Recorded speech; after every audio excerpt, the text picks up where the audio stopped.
All right, everybody. Here with LSU head baseball coach Jay Johnson. We're going to talk about the 2023 recruiting class, and we're going to get this part out of the way quick.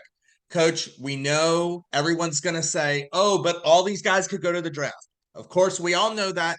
That's going to be a different conversation for a different day. We're going to celebrate the guys that signed with you guys today and this week. And just overall thoughts, do you feel like you filled a lot of what you needed with this class? Yeah, we feel great about it. It's a little bit smaller class than we did last year because we feel like we have a good foundation.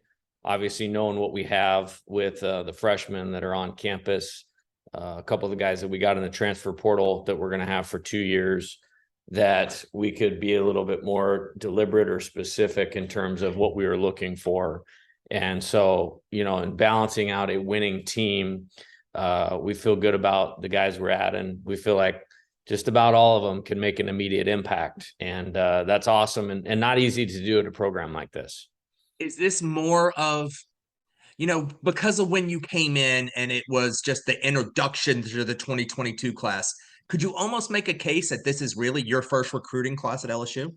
No, I mean, because we brought in, 5 or 6 transfers that first year, which I guess would have been 2021s, and then really retooled just about the whole thing in 2022 relative to there was some good, obviously, guys that were verbally committed.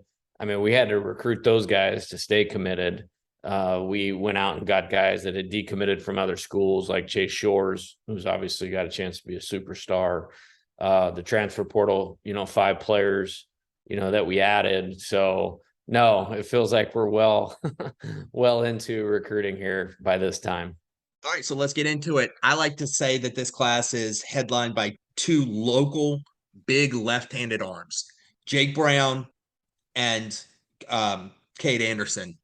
2 big kids, throw hard. We know Kade's coming off the Tommy John surgery, but just talk about those 2 kids and being local kids and prep baseball in Louisiana is strong, and you went out and got 2 of the best left-handed pitchers in the state. Yeah, those ones were easy, relative to who they were. Familiar with both their names prior to coming here. Just they were on the scene enough. Kade was a pitcher for Team USA, the 1800 national team, kind of 1 year before he was supposed to be. And pitchability, strikes, really good athlete. And then, as you mentioned, had Tommy John surgery this past year. He's back to throwing the baseball now, which is great for him. We assured him that he would have full time in his recovery. The one thing about Tommy John surgery is the more time you give it to recover, usually the better the results are in the return as far as being closer to what you were or the best that you can be. So we have time with that, given when his surgery was and, when the 2024 season starts and the time in between. But certainly excited about him. One of my friends on the West Coast, Eric Borba, the head coach at Orange Lutheran High School, once I got the job, immediately told me about Kade, this really good lefty in Louisiana. His son and Kade played on the same travel team. So he was one of my first contacts. Got him to reach out to me and talk and, reaffirm that, LSU was going to continue to be a great place, going forward for the best players in Louisiana. And then Jake Brown, it's hard to say you have a favorite, but one of my favorites in this class is Jake Brown. I mean, he's just a super competitor, elite strike thrower. I think he could help us. I think he could help us right now. Like if he was on this team this year, I don't think there's a fear bone in his body of anything. He's not overly imposing from a size standpoint, but he moves incredibly well, throws all his pitches for strikes. And, like Kade, I mean, they're probably 2 of the best players in the state for 2023. Cameron Johnson, left-handed pitcher out of Florida. He's at IMG, was originally in Virginia, if I remember right.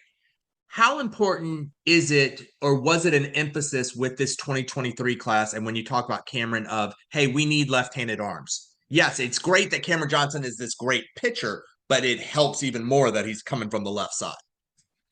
Yeah, big time. I think I got to go tip of the cap to former LSU great Brandon Larson, who was formerly a scout for the Nationals and at the underclass area code games last year had told me like, hey, there's this guy, like we need to make this guy a Tiger. And so he started talking to Cam about LSU, and then we were able to talk to him about LSU, and immediate connection. I mean, relative, he's to the talent is special. I mean, I think it's one of those guys that if he chooses to attend LSU and come to college, I mean, he'd be number one pick in the draft out of here. It's big body, it's big arm, it strikes, it's athlete, it's competitor. All the boxes are checked there. And so when you start stacking those guys up with Kade, with Jake, with Cam, I think you'd be hard pressed to find a better left-handed pitching trio going anywhere in the class of 2023. So certainly excited about all of them. Right. So I think, to me personally, and it's not just when you look at the rankings, but you just look at highlight videos and you look at what he is, that Blake Mitchell is the stud of the class. You have gone from a program that, we were wondering about, is Dylan Cruz could be the emergency catcher, to now you have catchers coming out of your ears. What does Blake Mitchell bring, and what kind of player is he, should he be able to arrive on campus? It's special talent. I mean, left-hand hitting catcher, you start there. Those are hard to find. We're lucky to have a great one right now in Brady Neal. And with Blake, for his size, I mean, he's a big guy, but he gets in a squat about as easy and as athletically as you possibly can. It's a special bat with power to all parts of the field, special hitting ability to barrel the ball up, and then he'll hop on a mound and go 94 to 96 miles an hour. And yeah, special player, special talent. Really excited about Blake. Give me a guy that is not going to blow anybody away with the rankings and doesn't, he's not 7 foot tall and throws 100, but that you just really like from this class. Somebody that is going to be just like you just wait and see. Do you have some? Yeah, actually, I feel great about the whole class in general, and I'll just kind of attack the position players element of this, starting in the infield. Like, we have to be able to add some depth in the infield. That was a big deal when I got here. The 2022 draft wasn't really kind to us, in terms of that with the high school guys or transfer portal. So we have 3 guys that I think are really, really good, that I think we have a great chance to get to college this year. Stephen Milam is the first one, switch hitting shortstop. I think special player. I mean, unique hitting ability. Both of the last 2 years, the area code games, you'd be hard pressed to find somebody that had a better week in terms of just being a productive winning type player. So he brings a lot to the table. I've known him for a long time. He's from New Mexico.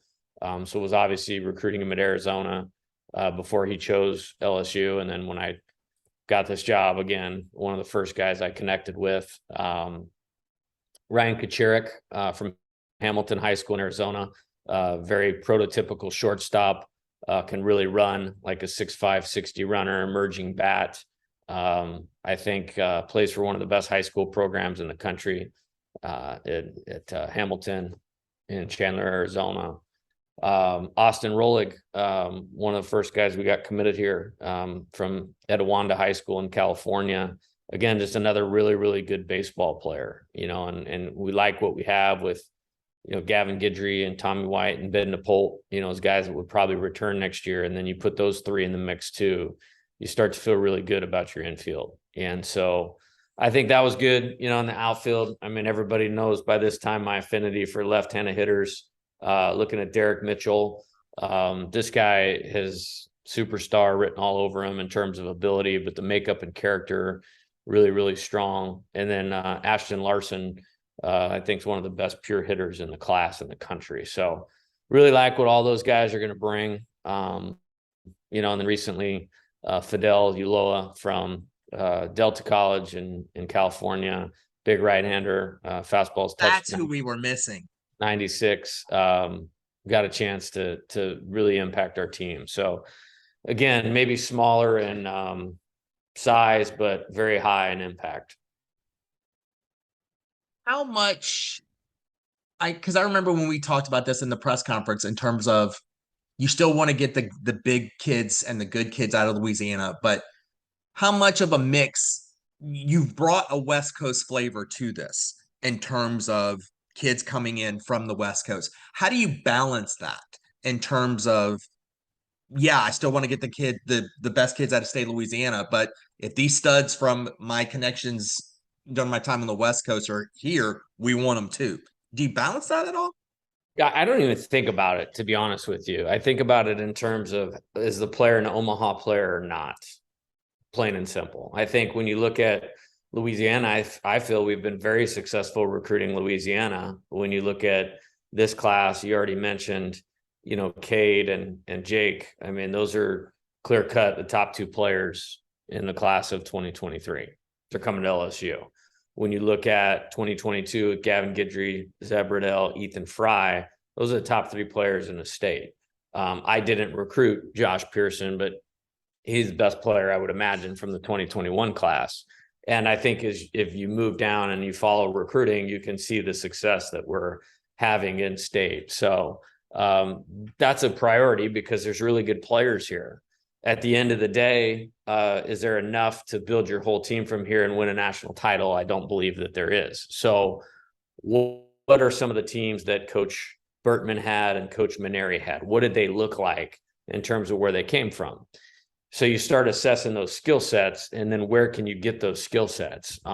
Being from the West, there's usually a lot of high level skill players. And if you look across the SEC right now, I want to say it was 2021, like there was the 5 of the 6 or 7 best shortstops were California players. So now you move out that way in a class like this and you get Stephen Milam, Ryan Kacherik, and Austin Rolig. It kind of fits that mold. And then those guys just really complement what we have. I mean, this isn't just about 1 year and one class. What do we have in front of them? What is the foundation of next year's team? Because, when you look at 2024 or always the next year, it's always about the guys you already have in the program. And then recruiting is about supplementing what you already have in the program. So I just think we did a really good job with that group across the board. And to me, it doesn't matter where they come from. Are you an Omaha player or not? Coach, I appreciate your time, and I'm going to ask you one little sneaker into the current team, the upcoming 2023 team. I've heard 2 names that I keep hearing from everyone when I talk to your players. They say, "Oh my goodness, there's nothing Ben DePolt can't do," and then that Ethan Frey is going to be a monster. Give me a little look into what new players are catching your eye as we finish up or we head into the Purple and Gold World Series. Yeah, I think a lot of them. I mean, it was good to play an outside game on Sunday to get those guys in a pinstripe uniform that says Tigers across it, get some fans in the stands, get their heart beating a little bit faster. I think there's a ton of guys that can make an immediate contribution. And I think there's a ton of guys that are going to be the foundation of our team, in 2024 and 2025. And that's really, really exciting. I'll start with just those 2 guys you mentioned. Ethan is a big, talented, strong player that has worked really well with Coach Wanaka and the Cages. I think he's adjusting well. Like most right-handed hitters, just their ability to separate balls from strikes, with SEC pitching. The sooner he can do that, the better off. He's working hard at 3 different positions. So pleased with what we've seen out of him. You mentioned Ben DePolt, which we almost had to have out of necessity was where the roster was out of the draft. And he's just a winning type player. Everybody should talk about Dylan Cruz, Trey Morgan, Tommy White. They're those kinds of players, but you need Ben DePolts of the world to win championships. And so I think he fits in great, very blue collar, hard nosed player. But go on and on, super excited about this class. Chase Shore's got future star written all over him on the mound. Paxton Kling, Jared Jones, Gavin Guidry, Brady Neal, really, really pleased with where we're at right now in terms of a foundation of talent.